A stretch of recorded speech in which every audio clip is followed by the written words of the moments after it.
When I was a kid, my job was to pull the trash bin to the curb. So I grabbed the handle, flipped the lid open, and there are maggots all over the inside. I almost threw up. I start looking around for something to deal with it, and I grab a stick and poke the bin, but that just makes them start moving faster. Now I'm really gagging. I spray it with the hose, but now they're sliding everywhere. I tilt the bin trying to dump them out, and they just fall deeper inside. Then I hear the trash truck coming, so now I'm rushing.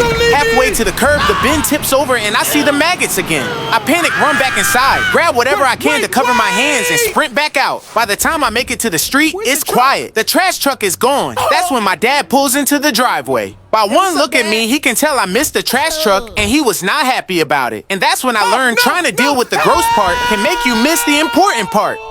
When I was a kid, I wanted to see if I could walk on water, so I start filling up the bathtub. At first, I'm just standing there watching it rise and thinking this is a great idea. Then I get distracted, and when I look back, the water is right at the edge. So I grab the faucet to turn it off, and the handle snaps off in my hand, and the water keeps running. Water starts spilling onto the floor, so I try pulling the stopper up, but it's stuck. Then I tried scooping water with my hands, but it slipped through my fingers. After that, I panic and try sucking the water up and spitting it into the toilet, but that takes way too long. Now the bathroom floor is completely flooded, and I hear my dad pull into the driveway. So I run to the backyard and shut off the main water valve. And then I go sit on the couch like everything's normal. My dad walks in, and a few seconds later, he goes upstairs. Then I hear him yell my name from the bathroom. And that's when I learned you can turn off the water, but you can't turn off the consequences. When I was a kid, I wasn't supposed to ride my bike past the corner. I'm outside riding up and down the driveway, and everything is fine. Then I start getting bored, and I roll a little closer to the corner. I stop and look around, and nobody is outside, so I keep riding. I make it past the corner, and I feel grown. I ride a little farther and a little farther until I hear my neighbor yell my name and say they're calling my dad. I panic and slam the brakes, and the chain pops off the bike. I jump off and start trying to fix it, but I don't know what I'm doing. I look up and see my dad's car turning onto the street. I grab the bike and start running with it instead of riding it. I'm sweating, trying to act normal when he pulls into the driveway. He looks at the bike in my hands, then looks at the chain hanging off. By one look at me, he already knew I went past the corner. And that's when I learned freedom feels fun until your bike snitches on you.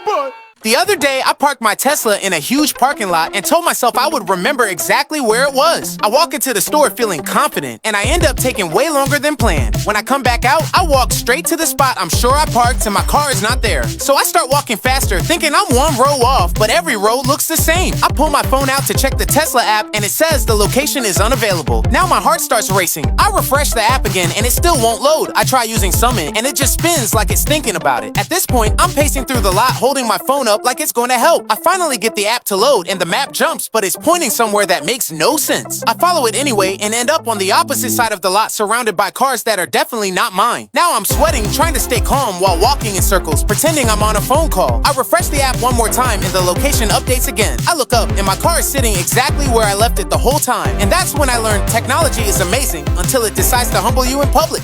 The other day, I'm in the store grabbing a few things, and I leave my cart at the end of the aisle because I'm just going to grab one item. I walk a few steps away and find what I need, so I turn back around and my cart is gone. I stand there confused, thinking I'm tripping. So I walk to the end of the aisle and look left and right, and it's not there. I start walking down the next aisle, thinking maybe I pushed it farther than I thought. Still nothing. Now I'm retracing my steps, trying to remember what aisle I was just in. I start checking random aisles, hoping I spot my cart from a distance. At this point, I'm walking fast, pretending I know where I'm going so nobody thinks I'm lost. I finally see a cart that looks like mine, and I rush over relieved until I notice it has completely different items inside. Now I'm embarrassed grabbing a cart that isn't mine. I keep searching and eventually find my cart on the other side of the store with one extra item inside. That's when I learned if you leave your cart unattended, it starts a new life without you. I was jogging through the park when my music suddenly stopped. I slow down and tap my ear, thinking my headphones died, but nothing happens. That's when I reach into my pocket to check my phone, and my pocket is empty. Now my heart is racing because I know I had it when I started. I stop jogging and start walking back the way I came, staring at the ground like I dropped a winning lottery ticket. I keep replaying the run in my head, trying to remember when it could have fallen out. I check my other pocket even though I already know it's not there. I try dinging my phone from my Apple Watch, but it says the device is too far away, which somehow makes it worse. Now I'm speed walking, checking benches, bushes, trash cans, and even under picnic tables. I'm sweating and pacing, pretending I'm still exercising so nobody thinks I'm panicking. After a few minutes, I hear faint music playing somewhere behind me. I stop and listen and turn around slowly. I walk back toward the sound and see my phone sitting on a bench right where I stopped earlier to stretch.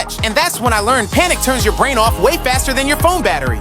I was walking through the park when I started hearing footsteps matching mine perfectly. Every step I took, they took one too. I stopped walking and the footsteps stopped instantly. I tell myself it's probably nothing, but I keep going anyway. As soon as I walk again, the footsteps come back. Now I'm walking slower, trying to stay calm, and they slow down with me. I speed up a little and they speed up too. At this point, I'm pretending to stretch just so I can look behind me without looking obvious. I don't see anyone there. I start walking again and the sound comes right back like it never left. Now my brain is fully panicking and I'm replaying every scary movie scene I've ever seen. I slow down again and everything goes quiet. I look around and still don't see anyone. Then I look down and notice gravel stuck in the bottom of my shoe, scraping every time I step. I take one step and hear it. I drag my foot and hear it again. I shake my shoe and the sound stops completely. And that's when I learned fear will convince you of anything when you're alone long enough.